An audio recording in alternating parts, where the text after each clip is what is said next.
Well, happy Saturday morning to everyone. This is the City of Iowa City budget work session for January 24, 2026. So welcome back, counselors, and welcome to all of our staff and to the public that's joining us here today. We're just going to dive right into budget discussions. I'm going to turn it over to our city manager, Jeff Ruin.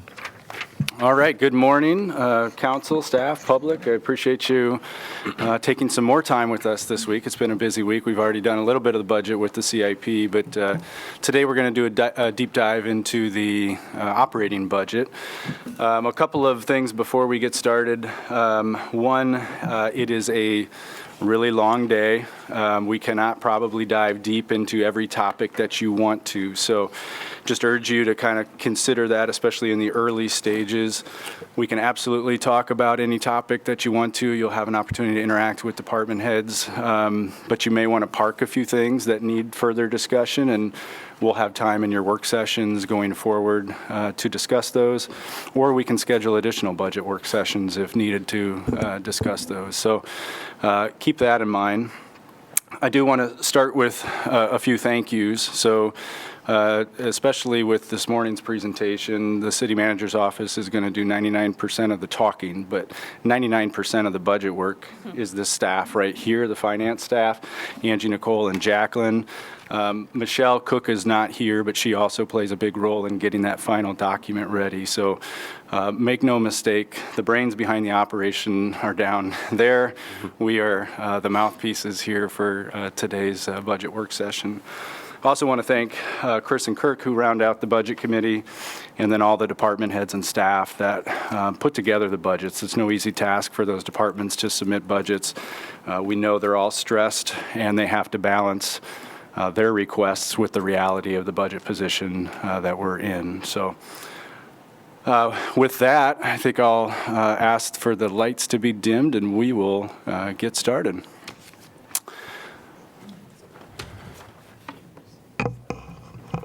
Yeah, go ahead, and we're gonna, Kirk and I are gonna have to be making some eye contact on the slides here, but we'd like to start with the budget review schedule.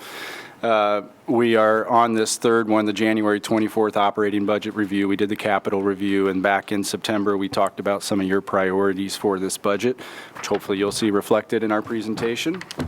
The timeline moves fast. Beginning at your next meeting, we have to start the process for our GO bonding, so you'll see that on your agenda.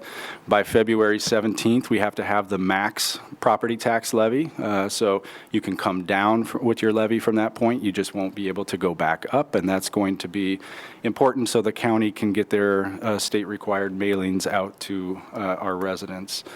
On March 10th, we will set the hearing for the property tax levy, and then on April 7th, we will have that hearing and set the hearing for budget adoption.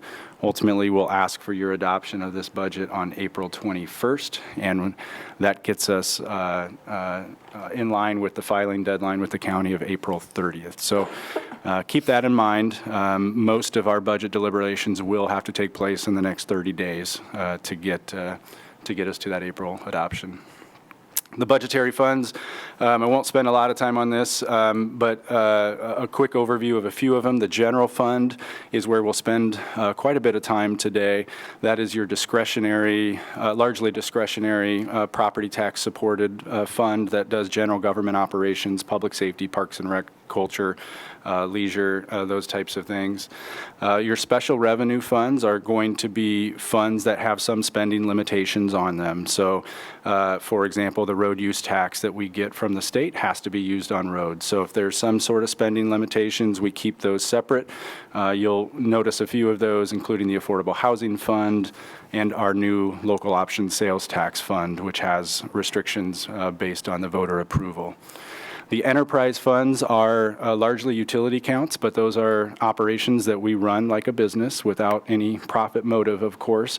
But the fees that we charge support those services, and those fees do not leave to support other services unless they're utilizing them as part of those operations. Just a quick review of the 26 budget before we jump into this year's budget. So as you'll see in some slides from Kirk here, last year we did not see our taxable value grow at the same rate as inflation, and that's been a trend for the last several years. Thankfully, this year looks a little better. Last year we told you that the rollback was at a historically low rate of 47.4. A little bit of a teaser, it gets worse, not better. This is important because over 80% of our properties are subject to that rollback. We've maintained our property tax rate at 1563, which was the third year of no change. We did pass a budget that had the general fund unassigned balance decreasing 2.9 million. So we often refer to that as a deficit, but a planned deficit of that budget. As you know, we hope to finish the year in a much better position than that. We made continued progression towards strategic plan operations. We had some fees and rate increases, including the new 1% franchise fee to support the fare-free operations, and largely status quo budgets. There were 5.5 positions added. 3 of those were supported wholly with federal funds and the Housing Authority, and the remaining 2.5 were a split between the general fund and enterprise funds. So with that, we're going to jump into the 2027 budget, and Kirk's going to get us started. Thank you. Kirk Lehman, Assistant City Manager. Just wanted to start by talking about the environment that we find ourselves in budgetarily. A couple headwinds that we're facing, including residential rollback rate that Jeff briefly foreshadowed for you, as well as slower taxable property valuation growth, and then always the specter of state property tax reform. And we have seen some volatility in key revenues and some key expense lines as well. So I'll dig into each of those in a bit. So starting with the residential rollback, this is the percentage of residential property value that's subject to property tax. In general, the lower that percentage, the less of that property valuation is subject to the tax. This is a factor that's calculated by the state and applied by the state. It uses statewide formulas, so it's not something that we really know in advance or can effectively plan for in many cases. And it has become increasingly important to us, especially after 2013. At that time, there was a property tax reform that moved multifamily, phased that in over 10 years to get it down to the residential rollback rate. We have also had additional property tax reform since then that's moved some portion of commercial property taxes that also is subject to the rate. So it's really essential. Like Jeff said, it's more than 80% of our property valuation is subject to this volatility, which proves some challenges. What we've seen this year is a drop of about 2.5% down to 44.5%. So that is the second lowest rate in the history of the rollback rate. The rollback's been here since 1978, with every 1% drop in revenue being about 1.3 million. So it does have a significant impact on us. And if you look at the chart over time, it does tend to jump around. So because this was an assessment year, we did expect some decrease, but it was bigger than we expected. You can't really have a crystal ball and look at the future, but it might jump next year, but it does have a lot of volatility to it, which proves challenging for us. Now, within that, we also have our building permit trends, which is how we look ahead and try to estimate what valuation is coming online. In other words, it's a good indicator of our taxable growth. So this includes both new construction as well as rehabilitation of existing properties. And what we've seen historically is that we have had enough growth that as that 2013 property tax reform went into effect, we've been able to grow out of it, so we did not feel those impacts as negatively as many of our peer communities. However, since about 2019, since the pandemic, we've seen pretty muted property taxable valuation growth. You'll see on the screen that we averaged about 125 million from 2020 to 2022. We did see a good year in 2023, but looking ahead, we're still below our average overall, which poses some challenges. Now, this year, 2025, looks okay, but the numbers do shield some of what's actually happening here, because a lot of that property valuation is public property valuation. So it's not subject to property taxes. So even as we had construction activity, not all of it's going to be reflected in our property valuation growths. So that is something that poses a challenge looking ahead. Now, one other thing that I want to note with this is that we have a great need for housing. We're obviously in a housing affordability crisis in Iowa City. And what we did see this year is that our single-family building permits are pretty low. And overall, our housing construction, number of units constructed, is relatively low, and it's not enough to meet that demand. So that's another factor that comes into play here. Doesn't affect our budget discussion today as much, or not directly, but it's something that I did want to highlight with these development numbers. Kirk, this is inclusive of Iowa City schools, but exclusive of University of Iowa and VA. Is that correct? It excludes the university. It includes the school and city construction projects. Okay. So about 50 million of that is public or non-taxable valuation. So Us and the schools. 1/3, yeah.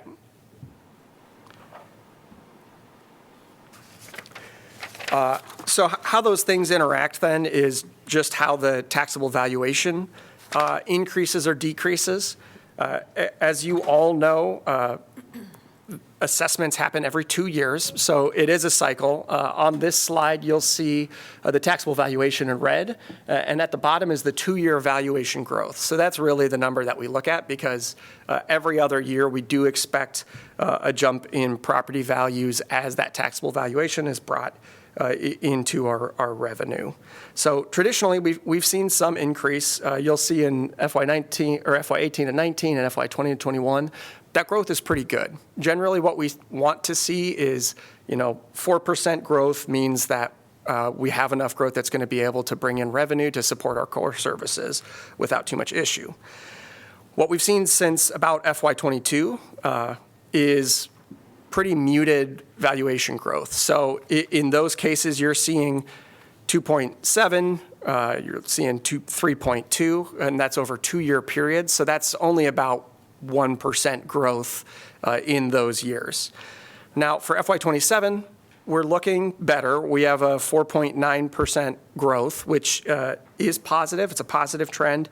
It bucks some of these really muted property valuation growths that we see. But if we're looking at the long-term trend from COVID, we had a bunch of costs that have gone up, and our property valuation has not kept pace. So that does put pressure on our ability to maintain service levels over time, and that's something that we have to continue to consider looking ahead. And as we zoom out a little bit, the whole property taxable valuation system has been changing over time, which has impacted our ability to provide services and capture revenues to do so. So I had already mentioned the 2013 reform that has been fully phased in since FY24. That was the reform that brought multifamily property, the rollback rate to align with the residential rollback rate. Prior to that reform, they were taxed at 100% of their valuation. Since then, in 2023, we had another significant round of property tax reform at the state level.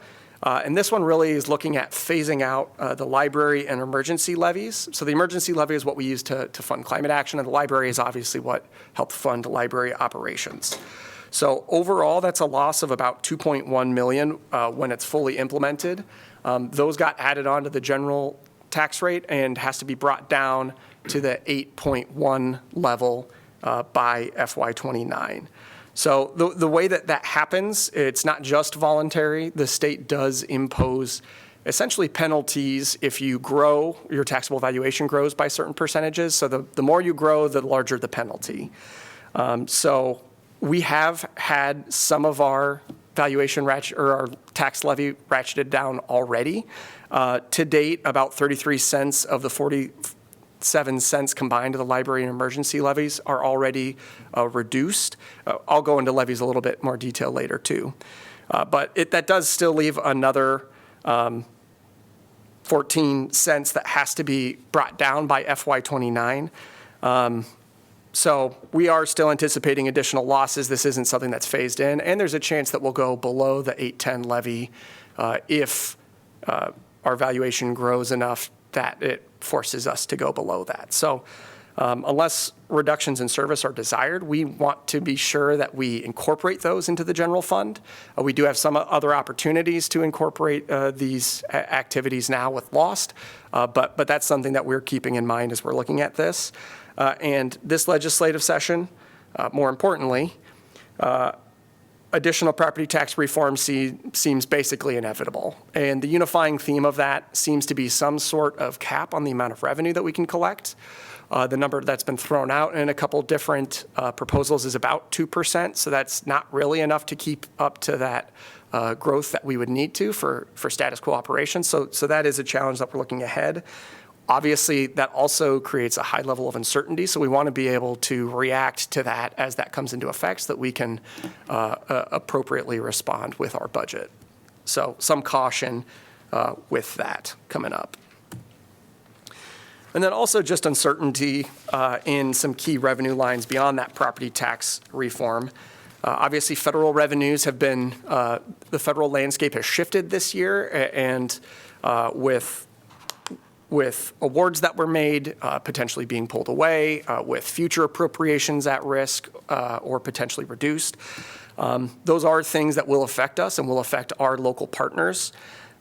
And it's something that we're doing our best to plan around, but it could really impact, especially those services that we provide that are very dependent on federal funds. You think of things like transit, you think of things like our housing authority. Those are very subject to federal allocations. Now, some other ones that we have that are affecting us are we have some hotels that have recently closed in Iowa City. I'll talk about our hotel motel tax in a bit, but it does impact our revenues to a much smaller extent than federal revenues. But it is important, and we're not quite sure how that'll impact us at this time. It's unclear, but that's something that we're keeping our eye on. And then finally, as I mentioned, inflationary pressures. So over the last year or two, those have started to come down. But we have seen significant increases in expenses, especially since the pandemic. I'll point to things like insurance premiums and deductibles over the past 5 years. Those have been well above the rate of revenue growth that we've had, so that creates some challenges for us. We do see some potential threat in the future as well with tariffs increasing costs. Those impacts are yet to be seen, but even the threat of tariffs does often have folks increasing their costs to be cautious, so that does still have an impact on us whether or not that goes into effect. So all that to say, there are challenges in the environment that we're facing that we're trying to respond to with this budget, but we think that the budget is well positioned to help deal with that. So with that background, I do want to start to get into the revenue sources that we have at the city. So this pie chart is all sources of revenue that the city has, so that includes both the general fund as well as all of our enterprise funds. And what you'll see is that property taxes is about 30% of the revenue that we bring in. So in total, we bring in about $245 million. The property taxes is about $73 million. So significant portion of our revenue comes from that. A lot of that goes into the general fund. Another big piece you'll see is charges for services. That's about 20% of our revenue. A lot of that is what drives our enterprise funds. So you'll think of your water, the water department where revenue comes in, that funds the water services, and that's how those funds operate. Another large piece that you'll notice is that 25% is intergovernmental. A lot of that's federal funding. So that's a piece where that federal volatility can really have an impact. That's about $61 million. And though it does vary year to year, depending on large grants that we have, it always remains a large part of our revenue. Now, one other thing that has changed this year is you'll see other city taxes. That's where the local option sales tax is. So in the past, that had been 3 or 4% of our total revenue. With the additional $14 million of Lost, that brings that to 9%. But what you'll notice is that, it's not a silver bullet. It still is a relatively small piece of our revenue pie, but it does provide some opportunities that did not exist before. So all that to say, it's not a silver bullet, but it helps. But that's generally how we're structured across the entire city. Kirk, Yeah. do you know, you were saying the trend of the property tax reform bills at the state is a tax on growth in general around like 2%. Does that only include taxes, Or does that include any type of way that we collect money? So Sources. it's strictly tied to property taxes. Okay. And basically what that says is, in the past, if valuation grows, you have a levy rate, the levy rate is applied to it. The rollback is intended to make sure that you don't have increases that are too large when assessed valuation grows too much. What this says is that you can't capture all that growth. The rollback isn't enough. Instead, we're going to force you to ratchet down your growth to only 2%, regardless of how much you grow. Now, with these bills, they do get rid of the growth penalty when it comes to new construction. So that's something that's not included in the 2023 bill.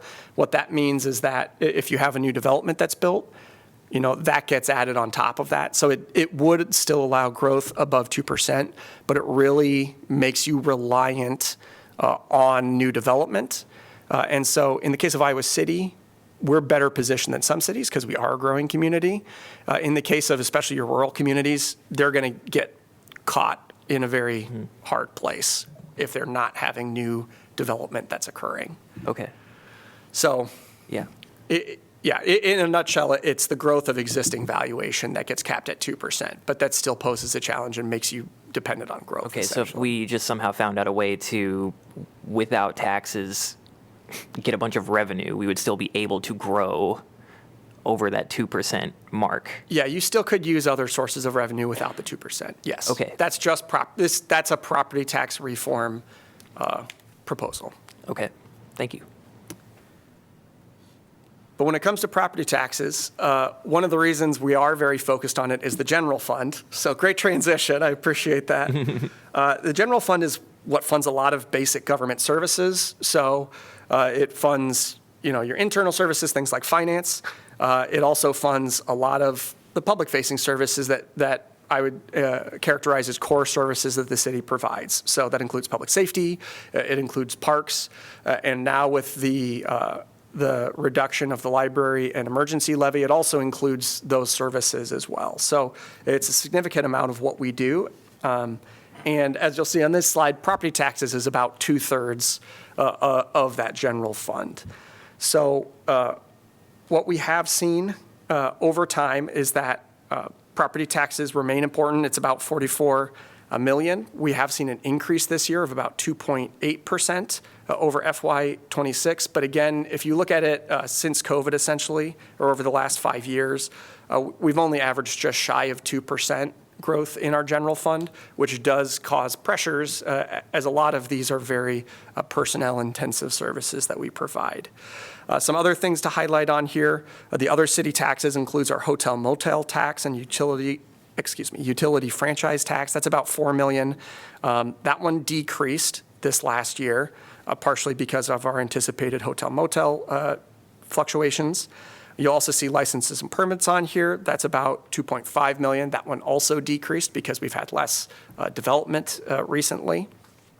And then you'll also see some smaller slices, which are use of money and property. So that's a lot of our interest income and rents. That's about $1 million. We have about $4 million. That's property tax refill. And then charges for fees are direct charges. That one's also decreased. And then finally, miscellaneous includes things like fines, fees, chargebacks to enterprise funds. So that's about $9 million in our general fund. But all that said, we have seen an overall increase in our general fund, but it is not quite enough to keep up with some of the expenses, so it does squeeze what we can do. Tried to use the mouse wheel, and that was a mistake. That brings us to zooming in on property taxes. So this is where I'm talking about the levy rate. This is what is applied to property valuation in addition to the rollback, and that's how you end up determining what it is paid for property taxes. Last year, we kept our rate steady at 15.63, as you'll see in the FY26. Again, about 1/3 of our total revenue, 2/3 of general fund revenue.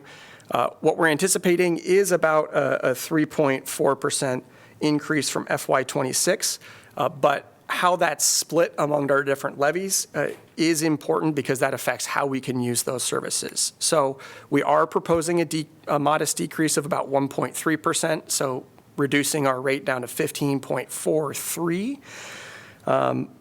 But part of that is due to a forced ratcheting down of our general fund. So you'll notice that the general fund levy is decreasing from 8.4 to 8.2.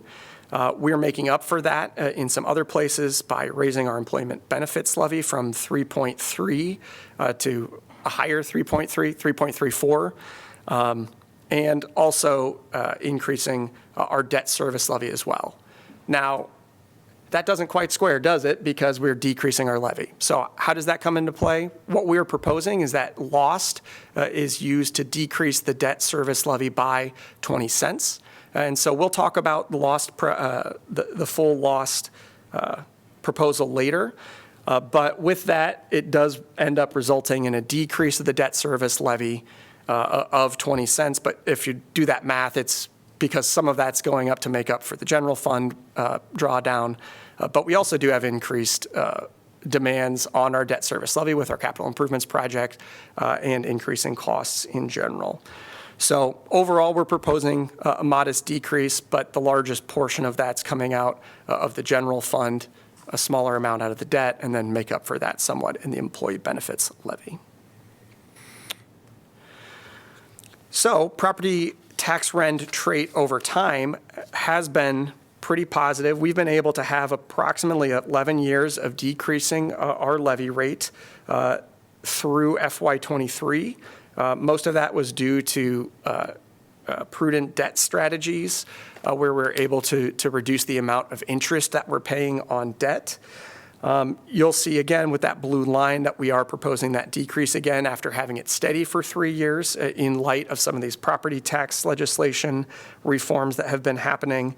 It is a modest drop, but it really is possible only because of that lost dollars coming in.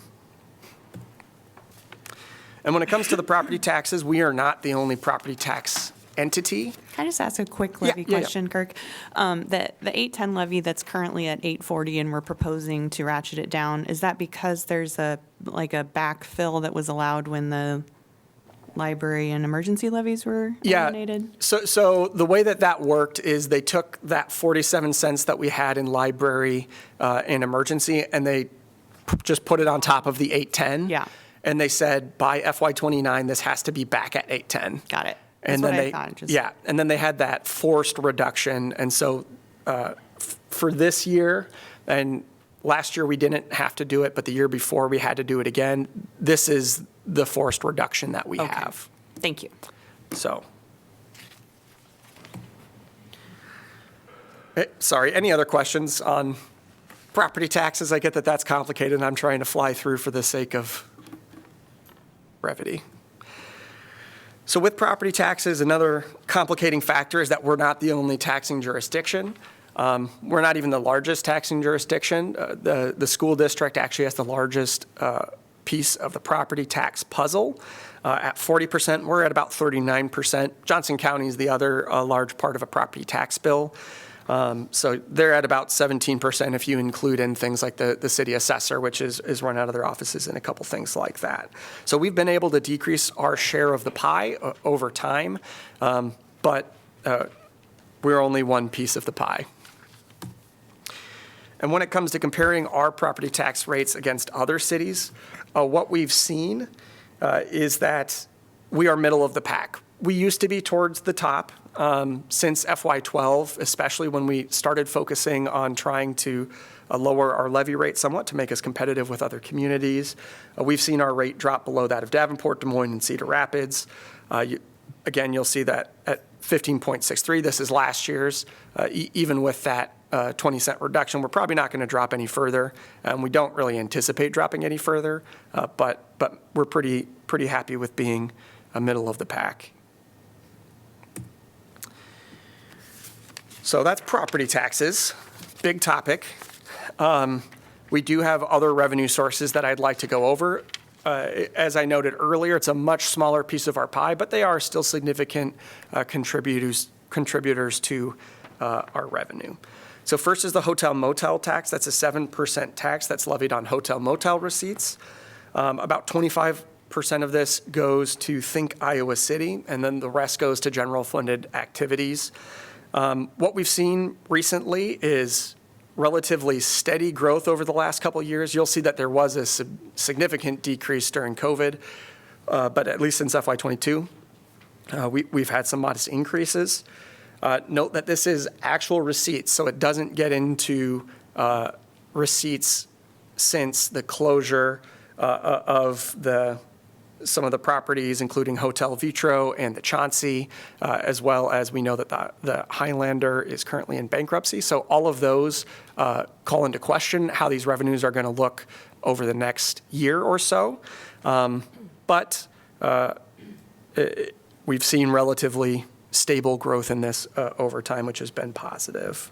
Do you anticipate any of the legislation statewide would kind of change this?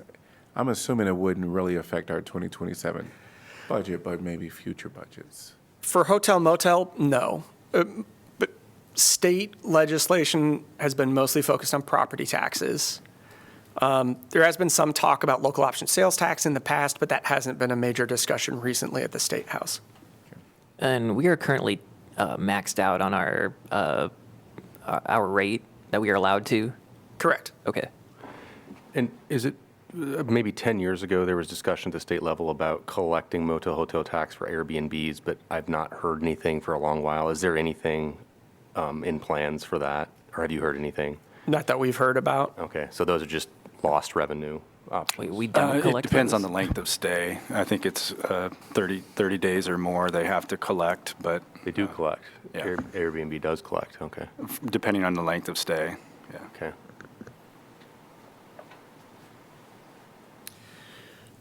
Another source of and I'll mention that this is about $2 million, as you see. Another source is the utility franchise fee that we have. We collect about $1 million in this in the past. So this is a tax that gets levied on utility or gas and electric bills, excuse me. You can increase that up to 5% with simple council approval. You will notice if you look at our comparison with other communities, that Des Moines has 7.5%. That's because of a law last year that allowed them to increase to 7.5 to help fund their regional transit.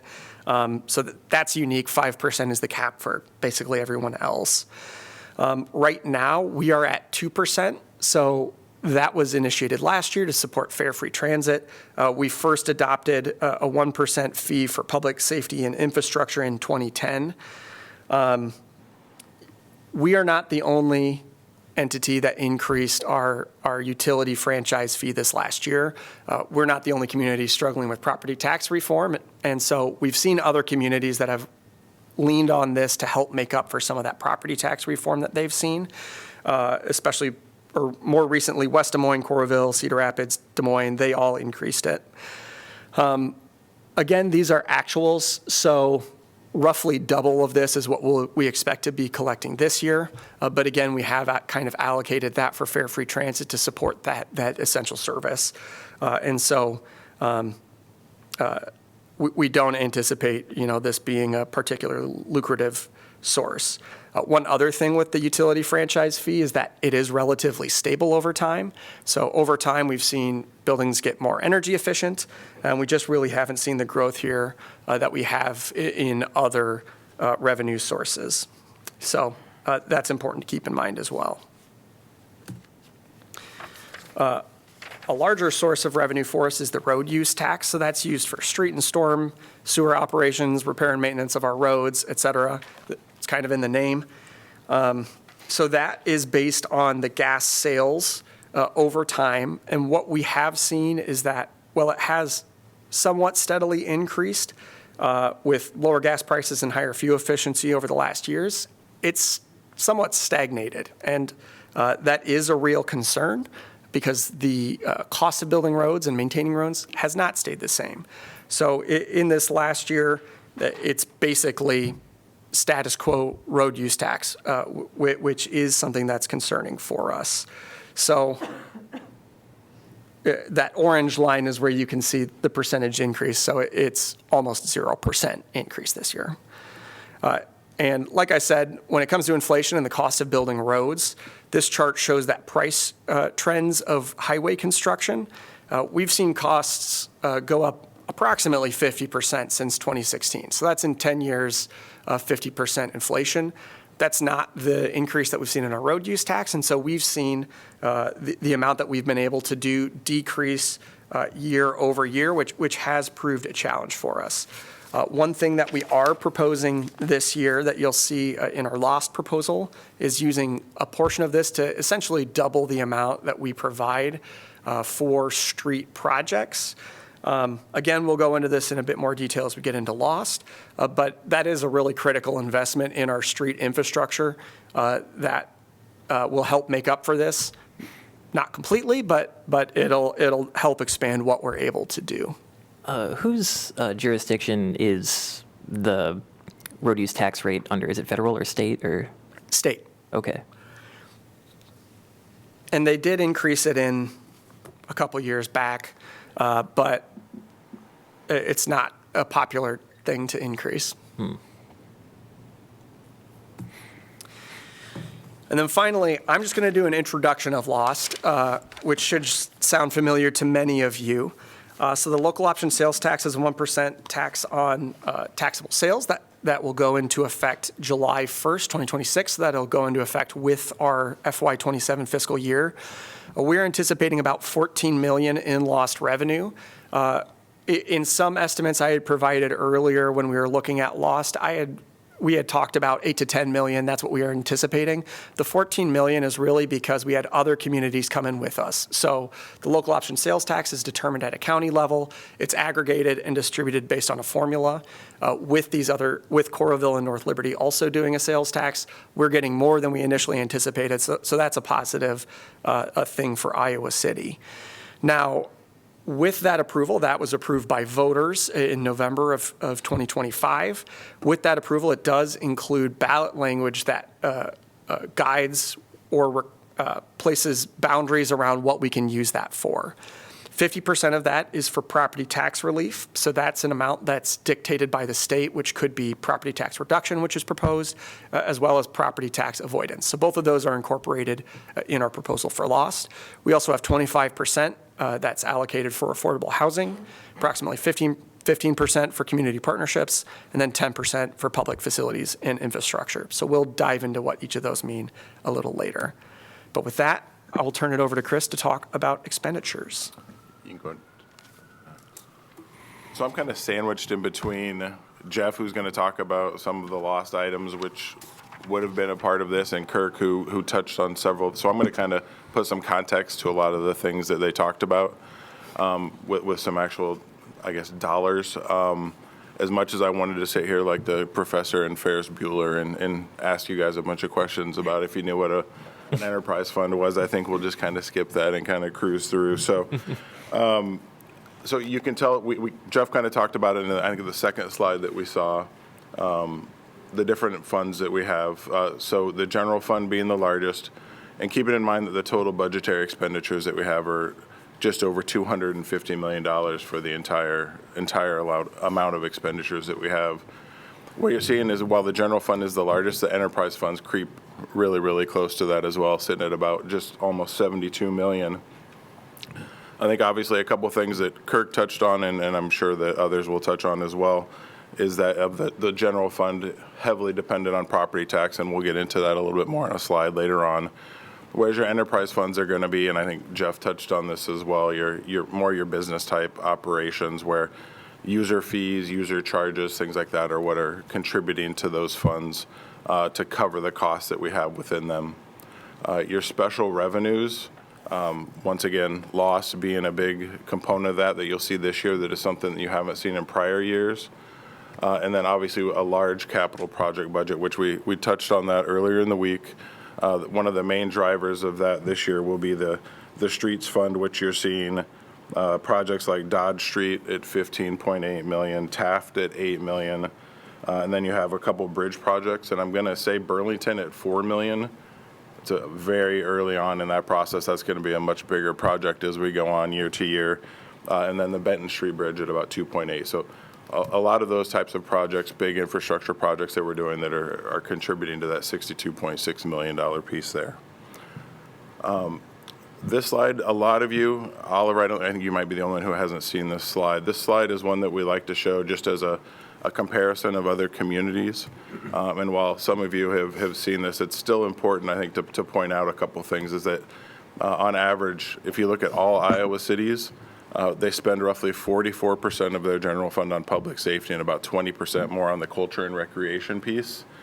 You start looking at things more similarly sized to Iowa City, so they have their full-time fire departments or larger police forces.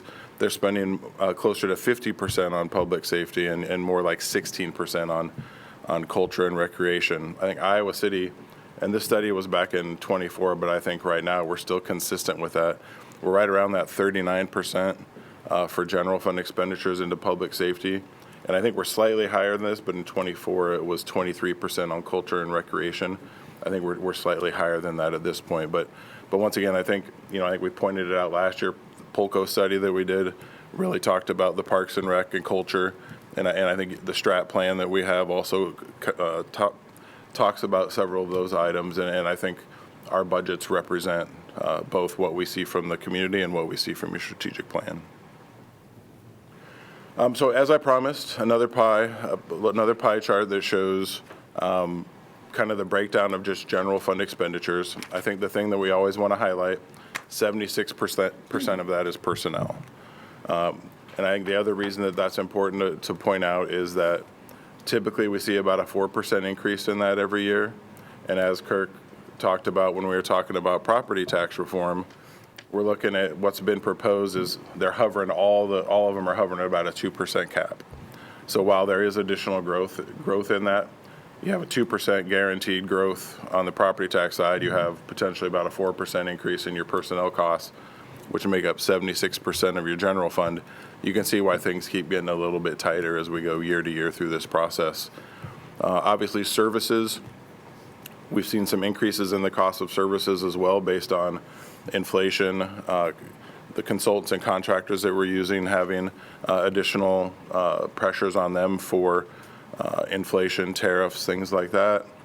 We do have a 1% contingency. That number, as you'll see when we get to a little bit more detailed breakdown, took quite a drop this year as we removed the fire contingency from that budget last year and moving forward. And then supplies and capital outlay make up small portions of the general fund budget. Another property tax question really quick is if during this legislative session they do pass some type of 2% revenue growth limitation, does that mean that would most likely go into effect for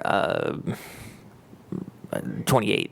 I think it'd be in July following the legislative session, I believe, is when they started it, if I'm correct. So July of 26 is when that would start. I thought it was FY2027 is when it goes into effect. So it would be for this budget? Correct. Okay. Yeah, that's part of the challenge is we have a certain set of numbers. We have a deadline that we have to make decisions on this. And then they can change the rules on us after we make our decisions. I don't think that's correct. I think it's actually FY28. Oh, it is FY28? Yeah, because everything has to be filed by April. All of the levies are set. Like, yes, they won't, that's the one thing, they won't change it on us after all of that has to be done. So it'd be FY28. It is not this budget that this thank you for that legislative session clarification. would Yeah, impact. That's one of the Sorry about challenges, that. is we don't have all the information, what they're planning on doing at this point. So. Still a challenge. It's still a challenge. So general fund expenditures, as you can see from FY26, which was our adopted budget, to FY27, which is our proposed, very modest 2% increase in that budget. And you can see kind of what the drivers were. And while the contingency looks like at a minus 28%, if you look at the actual, we're talking $300,000-ish, but it's just a large percentage. Obviously, the main driver is the change in personnel, only going up 3.4%, but about a $1.8 million increase in personnel expenditures. And that's just the main driver for that is going to be just your annual wage increases is kind of the main driver for that. Services have gone up slightly. Supplies dipped a little bit as capital outlay has as well. So a lot of those balance out, but once again, personnel is always usually the main driver for what we have in the general fund budget. Chris, you mentioned consultants and contractors as services. Is that really what we're looking at, or are there other expenditures that we should be thinking about? Yeah, so like categorically just your understand? services, for example, like we have for like IT services is a big amount. Let me see what I had some of them listed. Yeah, equipment, risk management, central services, and IT are sort of some of the main drivers for Okay. those. Thank you. In the personnel bucket, with the wage increases and whatnot, I know that, Kirk, you mentioned it as well, that insurance has gone crazy. Is there another big jump? I know we'll get to it, but is there another big jump in insurance? So as far as the insurance on the personnel side, they've kind of thrown a number at us that's expected, and I believe that was 5-ish%. Okay, I think so- some of the big insurance we see is more on Is what on we'd that see side. on Right. city insuring City. itself in other ways. So Okay, yeah, I think that's where we see those double-digit increases. again? Yeah, we don't know that yet. We'll start hearing about renewal in the next few months, but we really don't get rates until June. So it's really kind of a guess for FY27. I mean, the insurance market hasn't settled down, so I'm not anticipating that it will be a great renewal. But it did kind of stabilize for FY26, so I'm hoping FY27 will be relatively small increases to what we've seen the last prior years before that. And then just to circle back to the personnel part, and thank you, because I was somewhat conflating the two. But within the, will staff see their insurance, their personal, their contributions go up significantly? I mean, So we usually base that off of, there's an agreed upon percentage that they pay. So as the overall goes up, right. theirs goes up as well, and I think we're at 13%, I think, is what they pay of the premium cost. Okay. So 13% of a 5% increase is what you would be. Okay, thank you.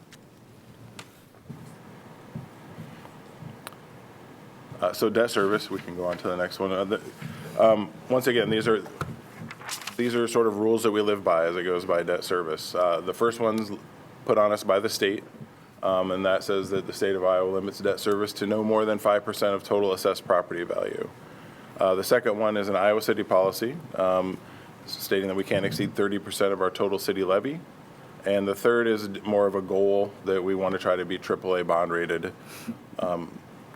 and hold our direct debt outstanding of 0.75% of the city's total. So kind of going back to the first one, Iowa City, currently we're projected to be at 14.8% of what our allowed debt is. So we're not exceeding the 5%.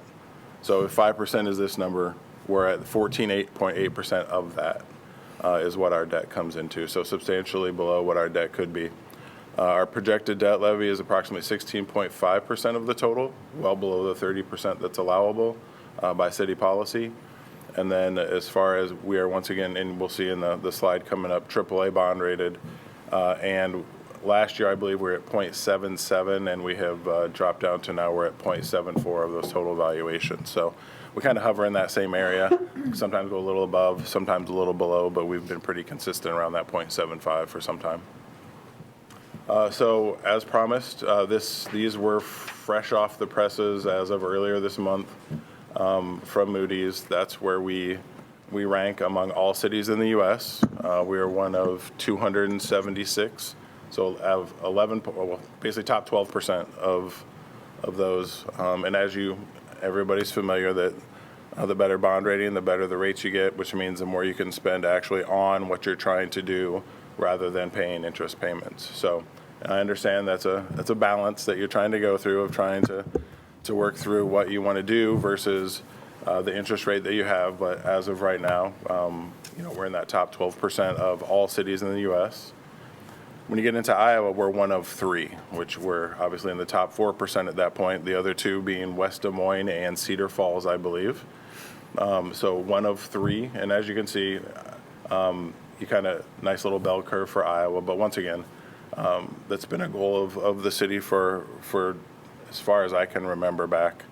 And granted, I was gone for a while, but I was here for quite a while before that, and AAA has always been sort of that thing hanging out there as far as a rating for the city. This is some fun here with numbers. So enterprise fund balances. So I think one thing I'll highlight before is as you look at the bottom for fund health, those are things that we do. That is not, there's no outside firm coming in and stating you're a AAA or a AA. And coming right off the Moody slide, I know that can at times be a little confusing, but in this case, AAA is good, AA is adequate, and A equals need monitoring. So just to kind of cover the why we have some of these that needs monitoring, for example, you look at parking at a $2.4 million unassigned balance, 28% of their revenues. You know, why is that a needs monitoring? Well, if you look at the parking fund over the last several years since COVID, it's been pretty stagnant on the revenue side. And there's a lot of things I think that have played, that continue to play into that. I think you had COVID, you've had immense and great changes on the transit side of things to try to pull people out of that, and you've had rate increases that have also played in to try to make sure that we have capacity in different areas. So while it's not extremely concerning, it's something that we're keeping an eye on. As you know, those facilities need continual maintenance, and I think if you remember from CIP a couple years out, we're starting to ratchet that up a little bit to the tune of a couple $100,000 a year. Starting in I believe 2 more years, we go from $1 million to $1.25 million, I think. How much is that impacted by the fact that we use parking fees to pay for transportation? And I guess the follow-up question is, why do we have 2 separate enterprise funds when they're overlap so much at this point? So transportation services is obviously housed under the same, and I think you start getting. I think it's easier from the standpoint of when you start talking through the federal transit and trying to keep those things separate. I think some of the funds you see from parking and transit that overlap are from while the Court Street Transportation Center does provide parking, that is a federally funded transit asset. So those funds go from parking to transit. And I think the fact that they coincide so well is why you see us kind of shift funds between from parking to transit. To sort of help fund that fare-free transit. As far as why they're not just one, I think that keeping that separation between parking and transit from the federal transit administration side of things makes things a lot cleaner when you're working through your processes. And I'm sure both Ron and Darian would tell you that what we've experienced in working through this facility project of trying to just cohabitate maintenance has led to some challenges in trying to distinguish between the two. They want hard, fast lines between those. So that you're not borrowing from perhaps a bus fund to pay for a parking garage, but we're obviously doing the exact opposite. Correct. And then I think you see that at the university as well. You'll see the university uses a lot of their revenues to fund some of their transit operations because they are a complementary service to some extent for most people. So I'm interested in the health of both funds. It just feels like they're so overlapping. It feels like it's not the most instructive. Yeah, and I think the funding mechanisms are different. There's just a lot of things I think that play differently, and we'd get into it when we get into the transit, which the reason that we want to monitor it is it's a lot of challenges right now in the federal environment as far as the funding. Yeah. And so we're, I think I would say about every day we're checking on different funding sources that Darian's trying to make sure stay solid as we're moving forward. And so I think we're keeping an eye on that. I'm sure she'll touch on that later during her presentation. But from the wastewater perspective, I think this is one that's a really interesting. So they're at 90% of their, they have 90% unassigned balance. They just have so many capital projects, including that digester project that's coming up that just something I think that debt service and moving forward, as well as operational impacts, are something that we want to keep an eye on. Same with water. While we have that as a AA, we're still kind of keeping an eye on that because they do have quite a few capital projects coming up. Questions on that slide? I know there's a lot. You start throwing a lot of numbers up there, it gets a little. Just fair to say it's more of an art than a science. Like it's not just obviously not just the percentage of unassigned balance. Correct, because you're thinking out 5 years, 10 years, because I think the last thing any of us want is we're keeping an eye on these is when do you start bumping up some of the actual fees that you have in order to try to stay ahead and avoid the big hit, right? And I think we'll touch a little bit on that when we get to proposed rate changes later on. But I think some of those really play into Yeah, looking into the future. trying to forecast what you're going to be doing year to year. So. Yep. Speaking of, sorry, next slide. Told you it was coming up. So for this year's budget, utility rate and tax changes, there is a proposed 3% water rate increase. And once again, I think what we're trying to do, especially with water, is the amount of infrastructure. I think when you're looking at water mains, you're looking at age of facilities, trying to do moderate increases so that you can avoid the 15% hit later on, I think is a smart way to approach it. And while I know it's always painful when you're doing a rate increase, I think seeing that rather than having that big one later on, and I think doing gradual increases make it more palatable moving forward.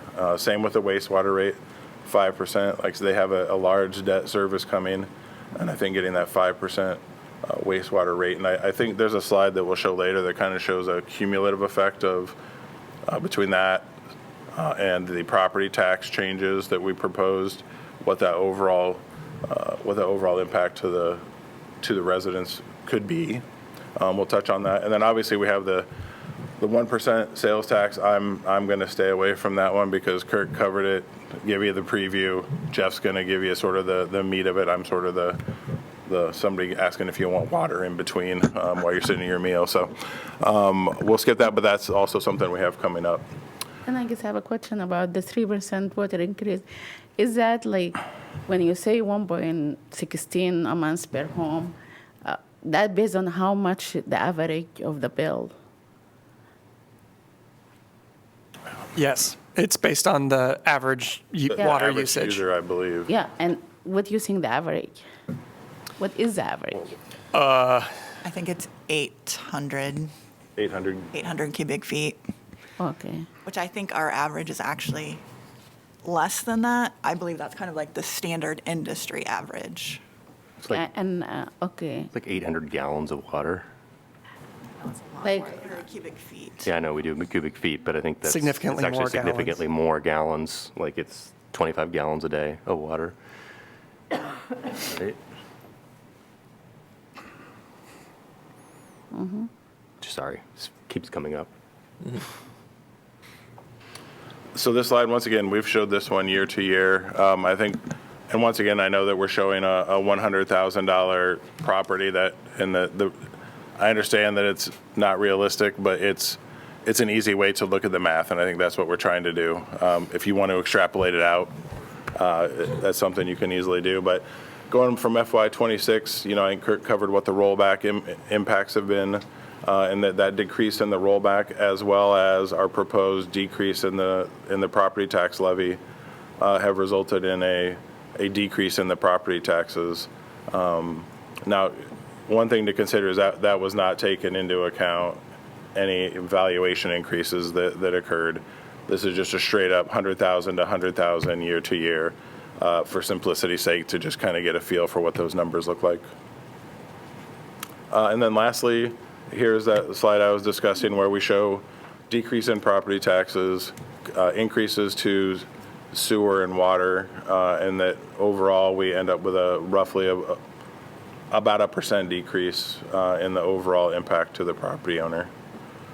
And that did not include the 1% sales tax, just to clarify. Maybe for the future, could we map this with the assessment, like the valuation change? Because that would give us more like the actual impact.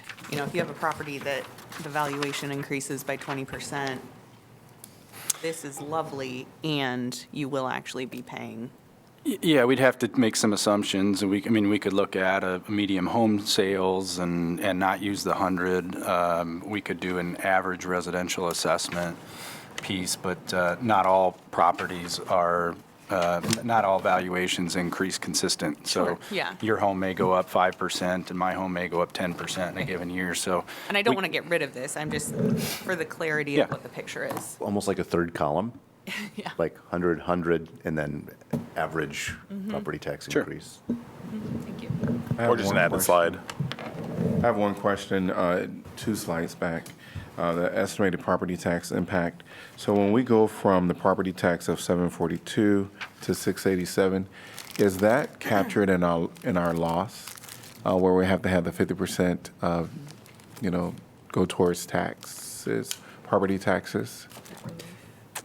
A portion of this is through the decrease in our debt service from lost. So a 20-cent That levy, decrease in our that levy levy rate rate. decrease down to 15.4. Yep, so the 15.63 to 15.43, that's because of lost. Okay, great, thank you. And I just want to go also to 3 slides back to the water again. When I calculated, I don't know, maybe I'm mistaken, this is based on the basic use, not the average, which is $38. Because I think 3%, which is $1.16, is out of 38.66, which is, I don't think 38 is average. So that's water. If you're talking about our utility bills include. No, the water. Yeah, include water, wastewater. So I'll just use myself as an example.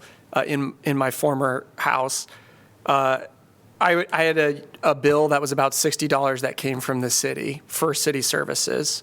Now that $60 included water, I know. wastewater, garbage, recycling, compost, stormwater. Yes, but I'm talking about the usage of the water, the basic is 30 something, $36, 38. Yeah, we back when we last had the discount discussion, I think we broke down all of Yeah. those water charges, the average one. We're happy to get that back out to you and tell you how we calculated this. Yeah. It's been consistent with every budget that we've presented. I know, but I just want to mention that because I've been following this closely, and I just believe that this is not the average. This is the basic. We're happy to provide those bills and show you where our math is, and we can adjust these slides however you want in the future years to show them differently. Yeah.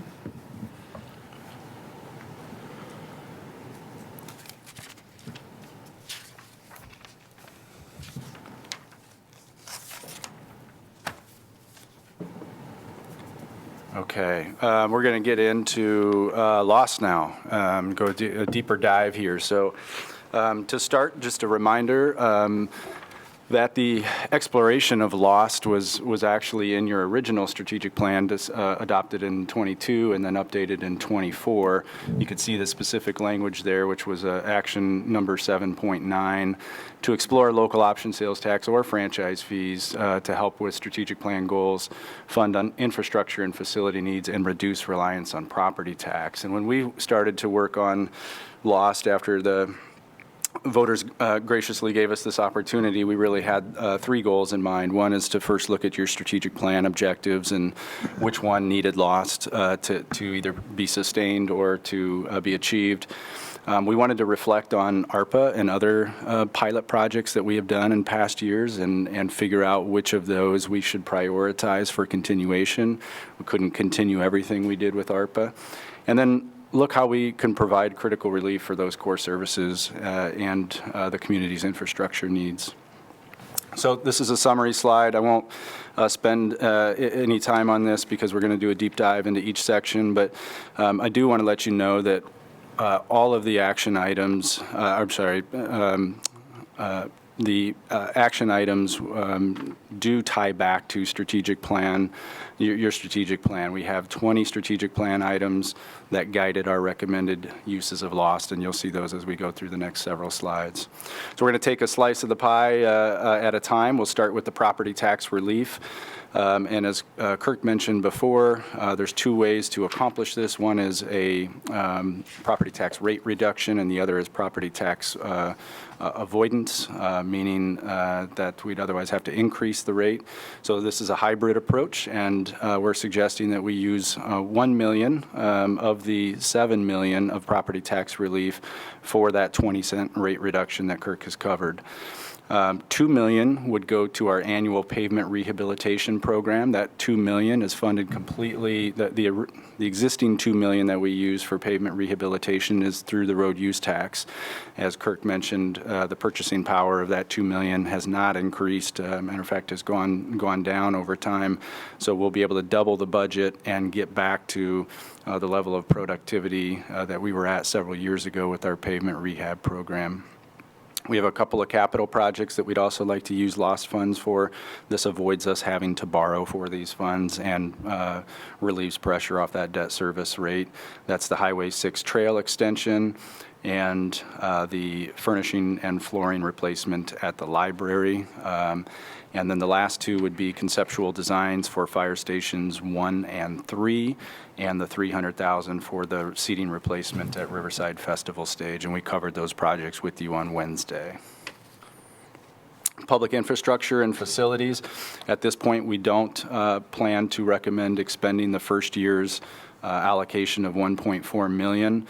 We see these funds as critical for larger projects going forward, so we anticipate banking these dollars and using them for larger needs, such as potentially the Burlington Street Bridge or larger facility projects that we might have coming up in the coming years. Okay, we have the affordable housing piece here. I want to mention just a couple things before I dive into this. One is, remember that lost collections really don't begin until July. So when you think of the budget and the general fund, we tend to think of those dollars being available on day one, so July 1st.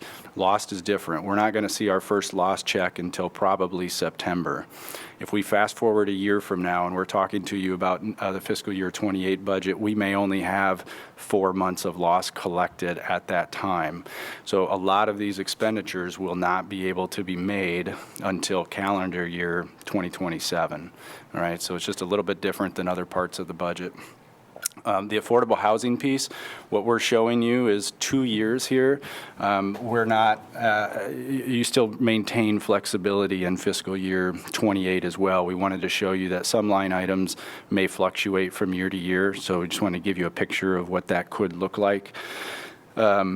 And then I also want to mention in this slide and in the partnership slide, we are recommending that we don't budget for the, or we don't plan for the full expenditure of those dollars. And that's, again, not knowing what those actual collections will be and knowing that a lot of these expenditure lines are with third-party partners. We don't want to overcommit and see those revenues come in early. If there are dollars that are unexpended, they stay within the category. So in this case, we're not recommending spending 10% of the dollars. And if that's the case and we have that 350 that you see at the bottom left over, those would be available for expenditure in the following year. They don't get kind of flushed out into any other type of fund. So I'm going to walk through this with you. I want to make sure you have a good understanding, so feel free to ask questions. The first line is support for winter shelter and street outreach. And this is a $200,000 expenditure. This would shift $100,000 that was currently funding the winter shelter, it's about $110,000, out of the affordable housing fund and put it into the lost fund. It's a really important note. I'm going to underscore this a couple of times. The affordable housing fund does not lose those dollars. They actually just get reallocated to other affordable housing needs. So it shifts this to lost. It also shifts our street outreach expenditures to lost.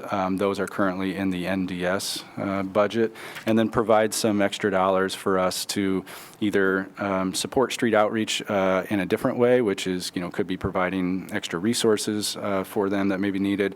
Also would allow us to add weeks to the winter shelter, should that be a desire going forward as well. The affordable housing fund that you're talking about not going down with these reallocations is what amount? $1 million. Thank you. Do you know, do you have maybe like a percentage, or it's okay if you don't have this number at the top of your head, but what affordable housing money is going towards existing versus new projects?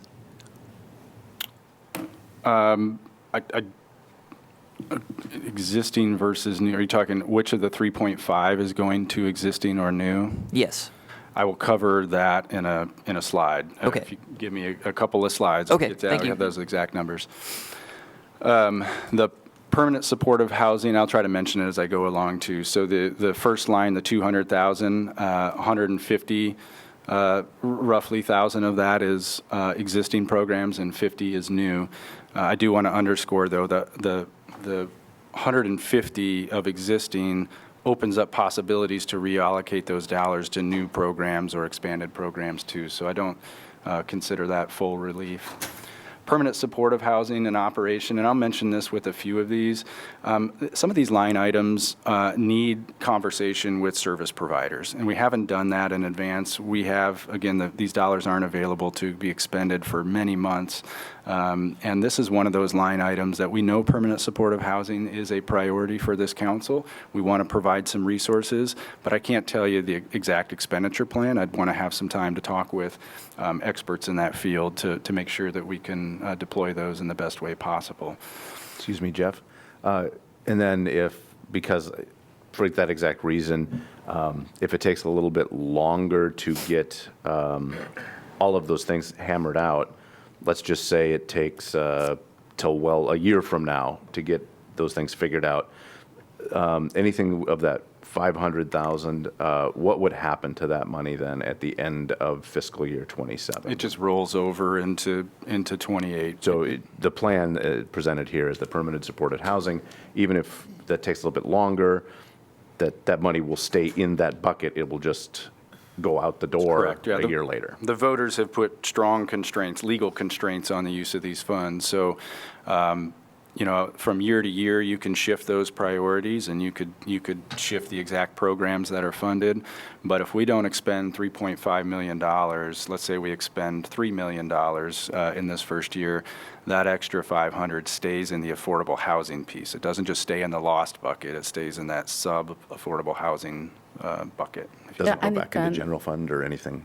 And it can be transferred to the next year, right? Correct. Especially the first year, I think we're going to have only 6 months to spend this money on the first year, right? Possibly, yes. Yeah.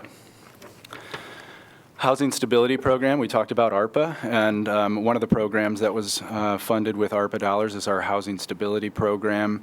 And while we cannot probably sustain that at the ARPA levels, we do see a lot of value in that Housing Stability Program, and would like to see some funding support that going forward. We see that kicking in that second year of LOST. Again, would need some more conversation with the folks actually providing that program. Is that like eviction prevention? It includes that, Okay. yes. Neighborhood home ownership program. This is a strategic plan action item that you have. You indicated that you wanted to see that Universe City and South District home ownership model expand in the community. So this would allow us to do it at a very minimal level. The $300,000 in the first year would be used to purchase and rehabilitate a home for home ownership, and then going forward, we would take the sale proceeds of that home that we sell and then just have rehab dollars going forward. And we would continue to advance that program on a kind of one-by-one basis.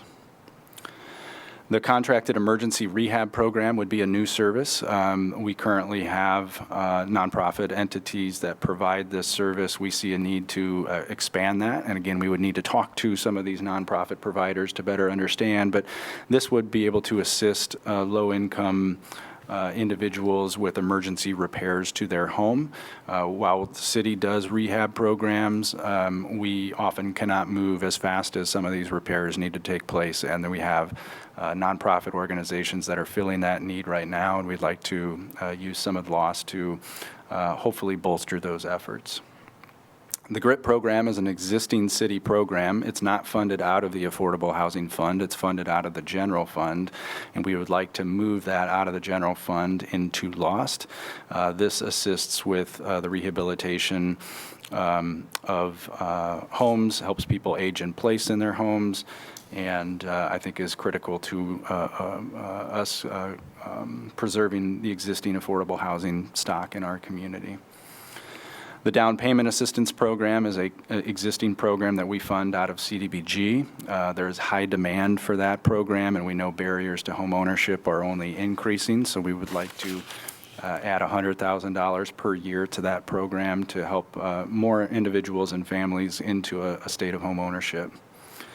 Nonprofit housing provider capacity building, this is one that needs more conversation with those nonprofit housing providers, but they play a critical role in our housing ecosystem and would like to support them in different ways. This could be anything from land acquisition, rehab, retiring commercial debt, many things that those nonprofits have talked to us about, providing some funding to assist that. Again, exact expenditure plan would need some consultation with those experts. The largest chunk is the Summit Street Affordable Housing Project that you're very familiar with. We covered that at the CIP. This would be a 2-year, total $2.5 million expenditure as part of our effort to develop up to 36 housing units on Summit Street property that we acquired with ARPA dollars. And then the last line item here is the annual student build project. This has been a very popular project that checks a number of boxes for us, including affordable housing, but also workforce development, partnerships with both the private and the public sector. While this program is continuing this year, it's really on a year-to-year basis and could use some stable funding to help ensure that it does continue in this community. So we would see ultimately scaling up to about a $250,000 contribution for the student build project, and this would really aim to support the various nonprofit entities. So Housing Fellowship did the project on Ronalds. This year there's a partnership with Habitat. Next year that partnership could be a different nonprofit, but really supporting those nonprofits and all the people working hard behind the scenes to keep this student build project going. How much does the district contribute to this, the school district? I believe, I'm not an expert, I believe the district is contributing the faculty and staff that support the project. I'm curious about the process for borrowing against future years of lost. So, I mean, for programming, that doesn't make any sense, but for some of the construction projects like the Summit Street project, what does it look like for the city to borrow against future years of loss so that we can get the thing now? What's the cost of that and what's the process?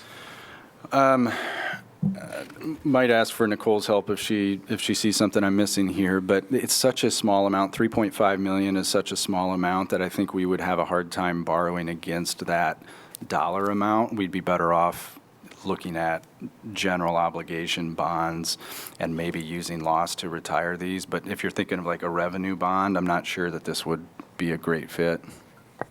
Yeah, I mean, I think in the future we probably will look at, like Jeff said, using our GO issue, but using the loss to pay off some of that. So it could happen with bigger projects, and I think it'll absolutely have to with some of our facility projects, right? Like if we need to use it for the Burlington Street Bridge, we're not going to have $50 million to pay for the bridge, right? It's going to have to be funding the loan. The only problem with that then is it locks that in for however long that loan is, right? If we have to use 1.25 for 10 years, then that 1.25 is not available for anything else for 10 years. So I think we'll be very particular about what projects we use to fund any kind of loan. Okay, and if we use GO bonds to retire some of this debt, then do we still honor the voters' will by spending lost on something even though we're shuffling? Yeah, it's still, as long as we're still being honest to what we promised to do. Okay. Any concerns about the legislature addressing the reduction versus avoidance definition? No, I don't believe so. I mean, we can articulate and we can show you in the budget document that if we didn't do that property tax relief, right, if we put all those back on the GO, we can show what our levy rate would be, and that's actually in the budget document. So I think we're very clear in saying that this is reducing that levy rate from where it would otherwise be. Thank you. A little bit more of a general overall question, maybe a future conversation, but some of these programs, including home ownership, has there been any thought about how because when I look at home ownership, I think the vast majority of people look at home ownership right now, especially people with low income, is just completely off the table, right? And so how much, just 100%. And so, and the majority of Iowa Cityans are renters. So how much do we think programs that go into home ownership might not be getting as much bang for its buck just because of how unattainable it is?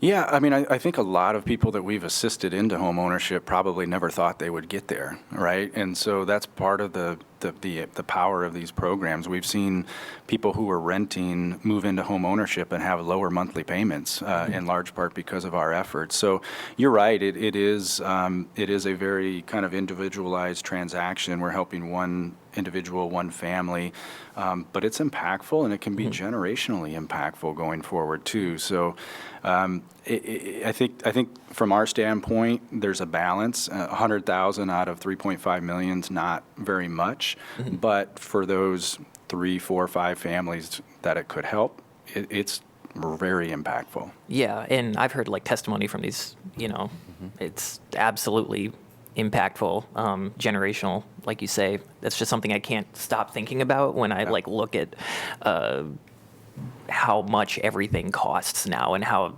it's going up. So, yeah.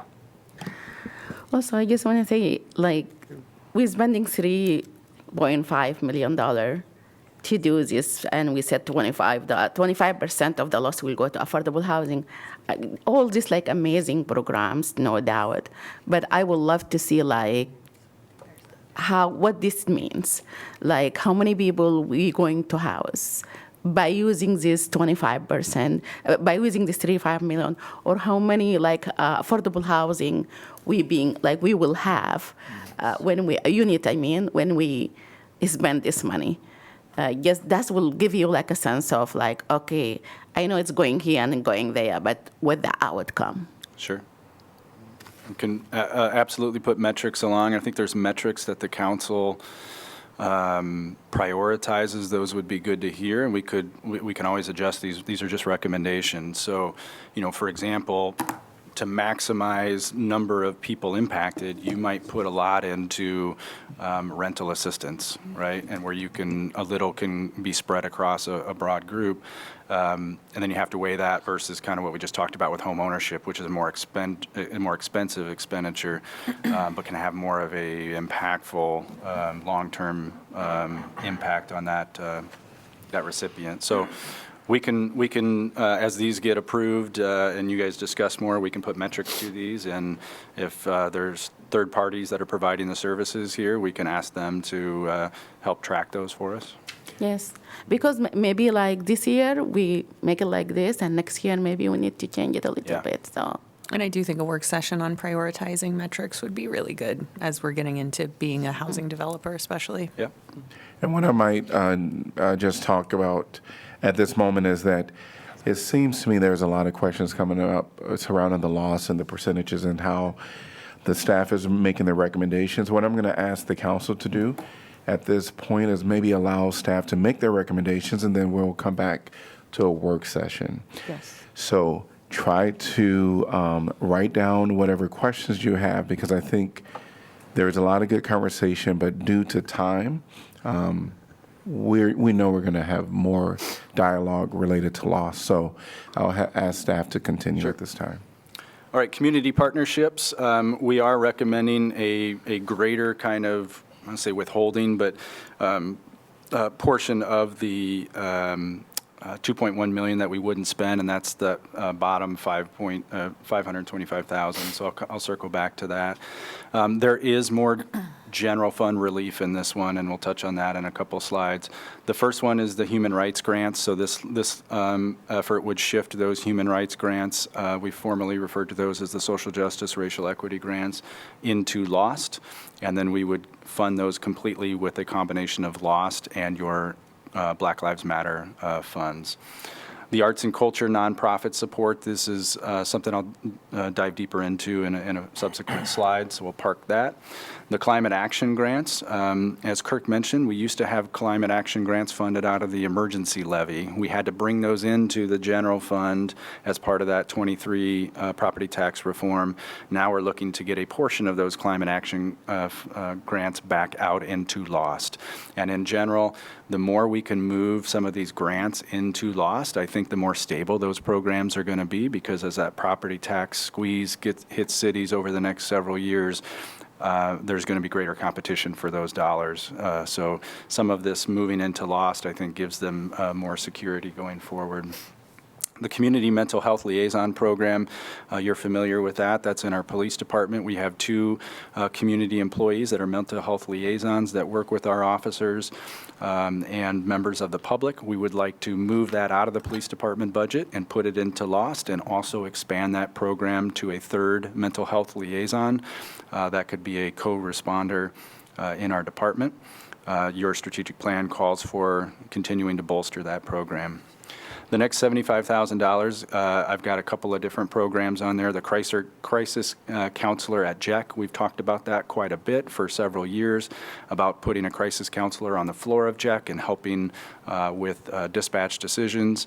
JEC is a regional entity, and we can't unilaterally make that happen. So if the will of our partners isn't to make that happen, then we can shift those funds to other things like the field mediation program that's getting started here, or potential partnerships with Johnson County Paramedicine Program.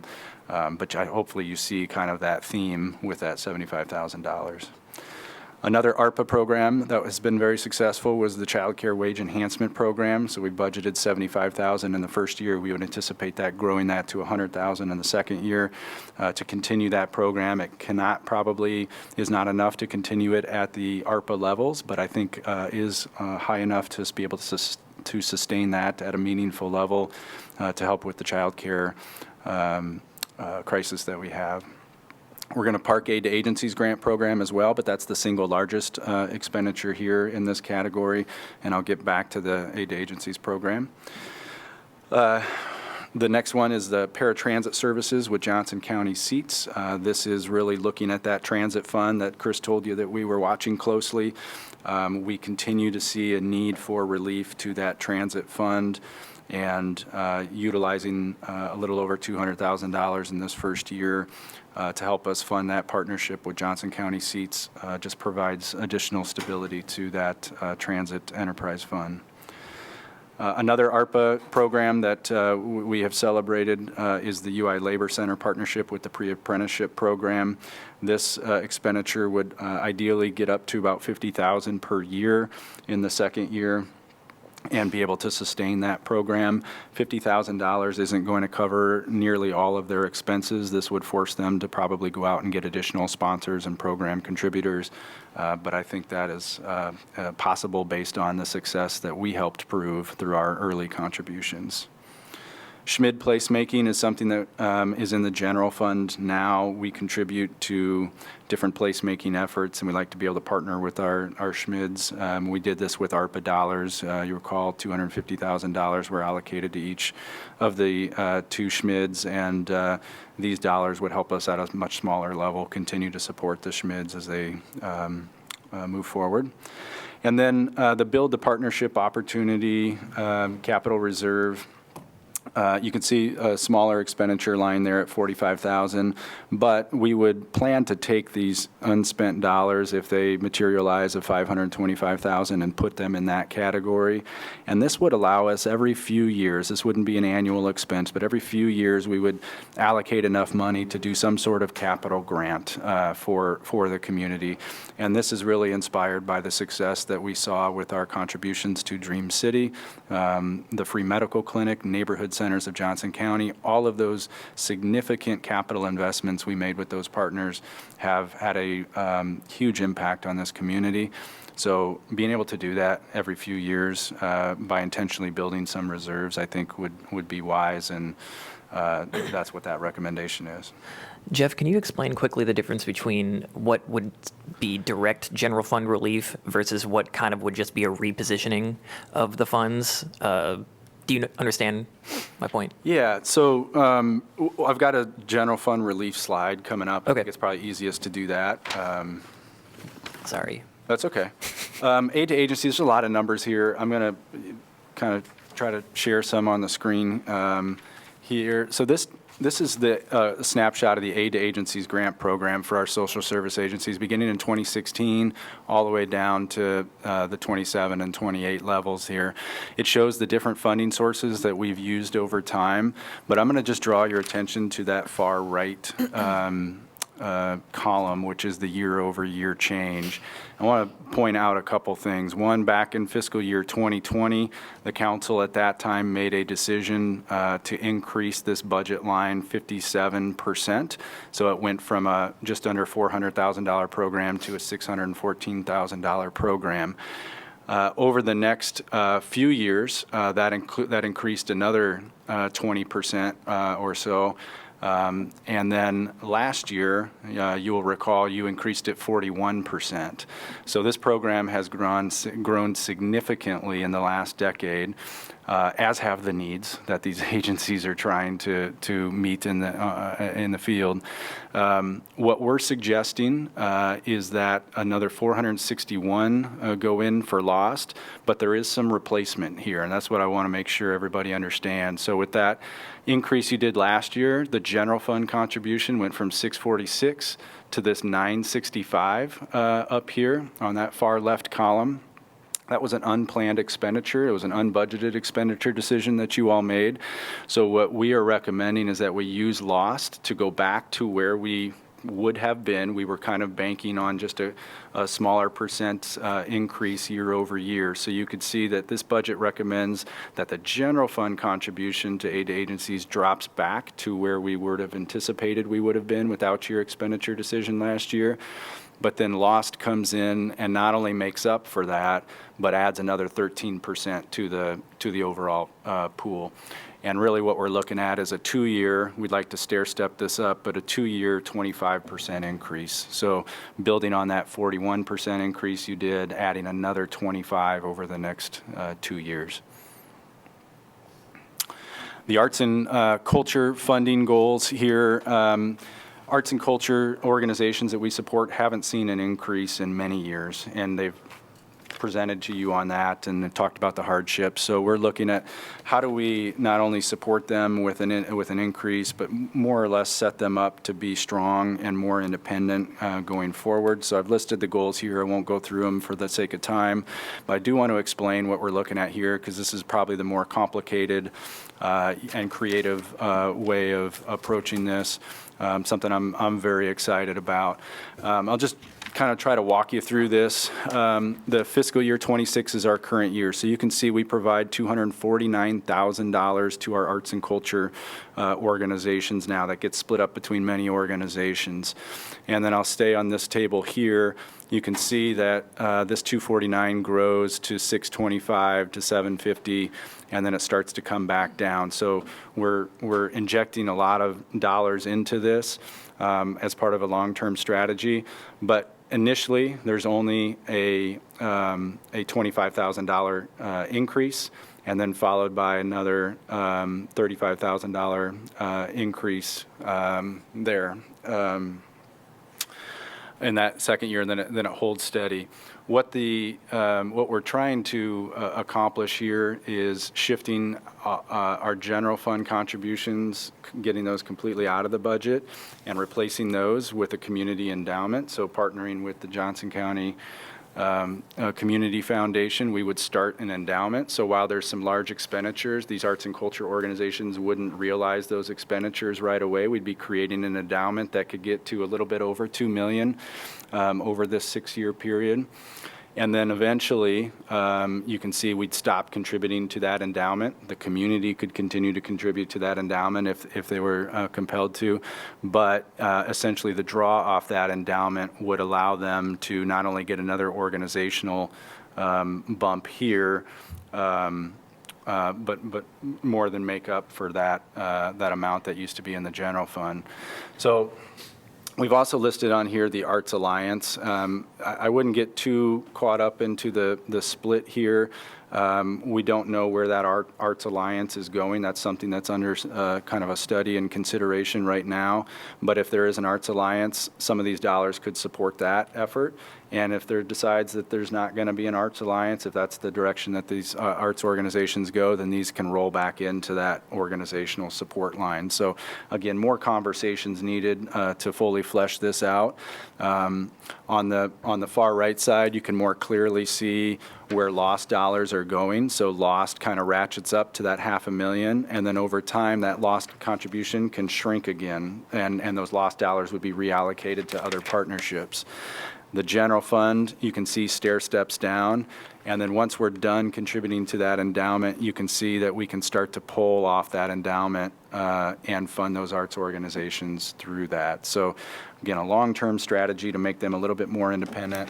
What we really love about this is it also gives the community a chance to contribute to this, and this endowment draw could indeed be significantly higher if there is community support for contributions.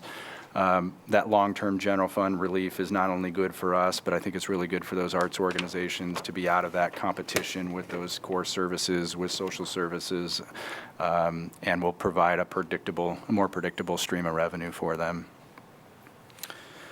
This is Councilor Wyline, what you were asking about. So where is LOST providing budget relief, and how much budget relief is happening? So in the transit fund here at the top, that partnership with Johnson County Seats, there's $213,000 of relief, meaning that would otherwise be paid by the transit fund. So that is not a new service. That's not a new expenditure line. There's no new services provided by Seats. It's simply helping relieve the transit fund.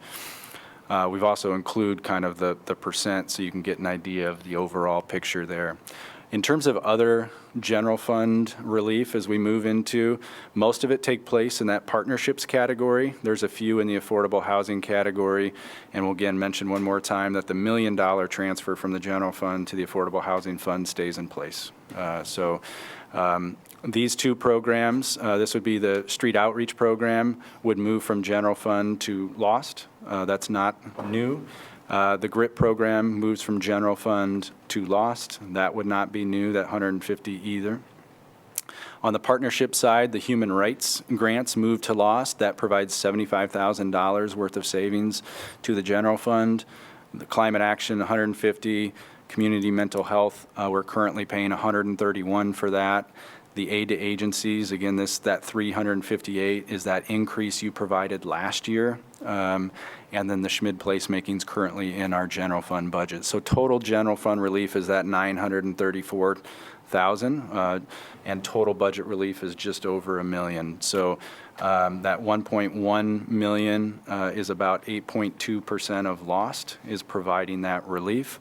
And you see that in the overall budget numbers. We told you with the fiscal year 26 budget, we had a deficit of $2.9 million. This budget shows a deficit of $1.5 million. So in large part due to some of these relief strategies that staff is recommending to you. Does that get it? Your questions? Yeah. Earlier you were explaining how when we do the general fund relief for the affordable housing pieces, for instance, the money doesn't come out of affordable housing. This is still a stacked, it is an addition to affordable housing funding, not a replacement. Correct. Yeah, so these, we think of, a lot of times we think of the affordable housing work that we do as coming from that $1 million that we transfer. We do housing work outside of that too, and these are two examples. So that $1 million is still there, still gets that formulaic distribution that you look at every year.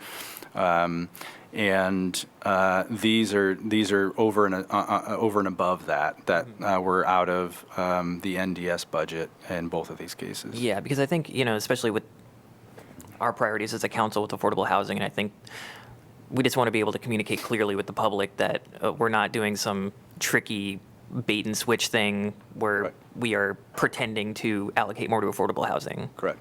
Okay.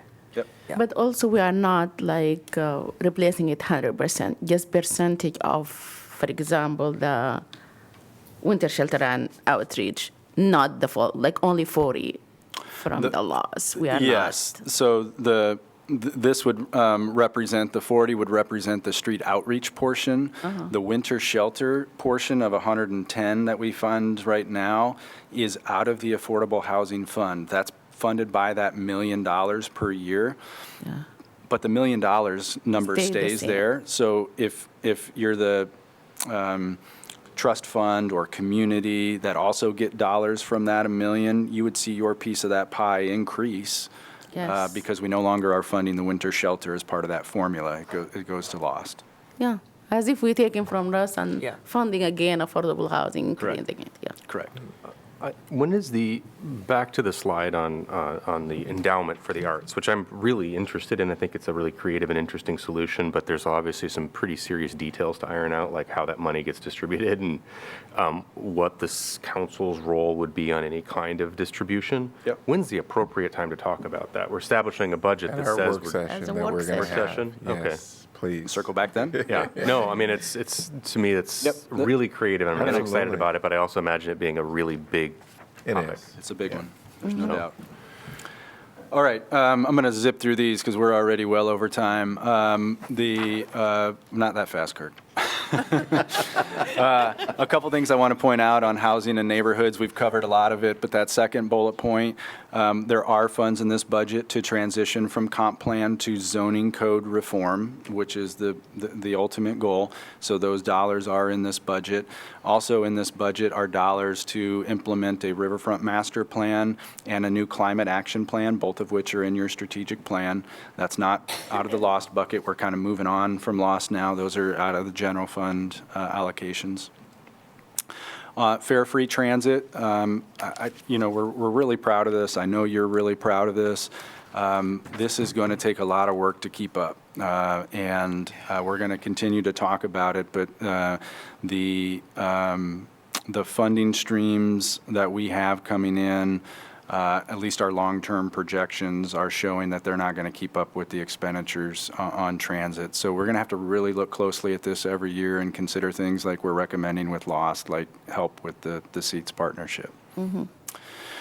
I'm really excited about the work that we're doing in public facilities, and the longer that I'm in this position, the more I realize how much work we have to do with our public facilities and how much impact that has on our staff and on the services that we provide. So here's a list of ongoing work that we plan to start with on planning, and then some of the construction work. And we're going to continue to be as aggressive as we can with these public facilities. We covered a lot of the road improvements with CIP. You kind of use this as a reference. These are just some of the major road work that's going to be happening. Same with parks. We continue to be very aggressive in addressing our needs throughout the entire park system. From a core operations standpoint, with the continued talk of property tax reform, we can't really afford to do too much, but one of the things that we wanted to put forward was a new fire department administrative coordinator position. The fire department had an award ceremony earlier this week and recognized 13 people that were promoted into new leadership positions last year. At the same time, between, I think, the most recent crop of new firefighters and another group that's of 5 that are coming in, we have about 12 or 13 new firefighters joining our ranks. it's really important that our fire leadership can be hands-on in guiding the development of not only our newer supervisors, but our newer staff.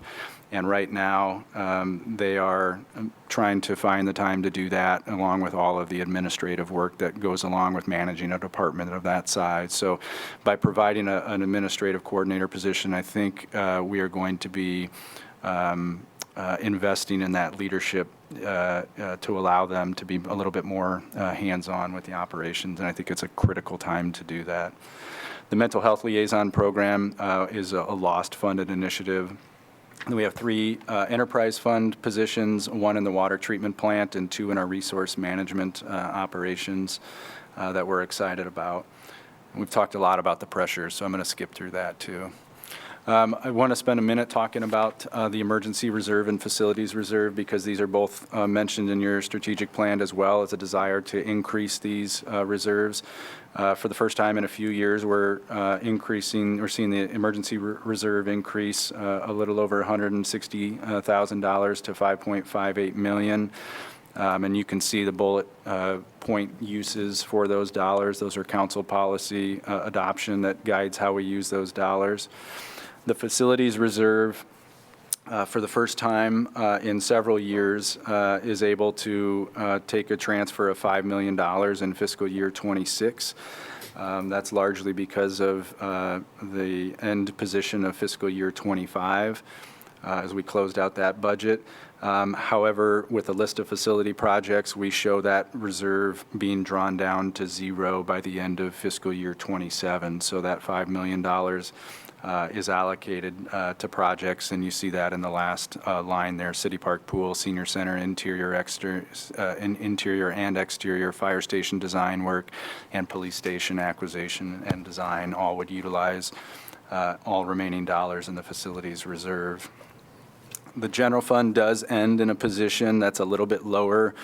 We go from about a 34% unrestricted balance to 33%. Our policy says that we should be, I think, between 25 and 35, so we're still at the higher end of that policy. But this is the second year that we're projecting that to drop, and we just need to watch that carefully going forward. Some final thoughts. Again, we've been able to kind of cut that deficit from last year to this year in half, in large part to lost. But the fact that we're still budgeting a deficit with the property tax reform coming shows that there's going to be some long-term constraints in the general fund. I know that we want to maximize lost for that value add as much as possible, but I think you also have to be cognizant that some of that for relief is going to provide some needed relief to your staff who's out there on a day-to-day basis providing service to this community. Enterprise funds, I think, while the general fund picture looks a little bit better than last year, I would say the enterprise fund probably picture looks a little bit worse. Just the continued impact of that inflation, along with some of the longer-term capital picture coming into view with needs in water and wastewater, are starting to show that those increases are going to be probably more necessary going forward too, not just this year, but we're probably going to need to see increases in those enterprise rates in the future years. And then looking ahead, we're all just going to be waiting to see what is handed to us from Des Moines, and we're going to have to adjust accordingly. Obviously, lost will need a lot of time. I think it's going to need some time for you to reflect on that, and you're going to need time to hear from the community. It's the first time the community's hearing about these recommendations too. Keep in mind what I said earlier, we're not going to receive our first lost check until September. And even then, it's going to be about a month worth of dollars. So you do have time. Don't need to rush your decision. When it comes to this budget, you need to be certain where you want to provide that general fund relief. Otherwise, we're going to have to, if you don't want to do the relief that staff's recommended, we're going to have to find other ways to fund those before that April adoption.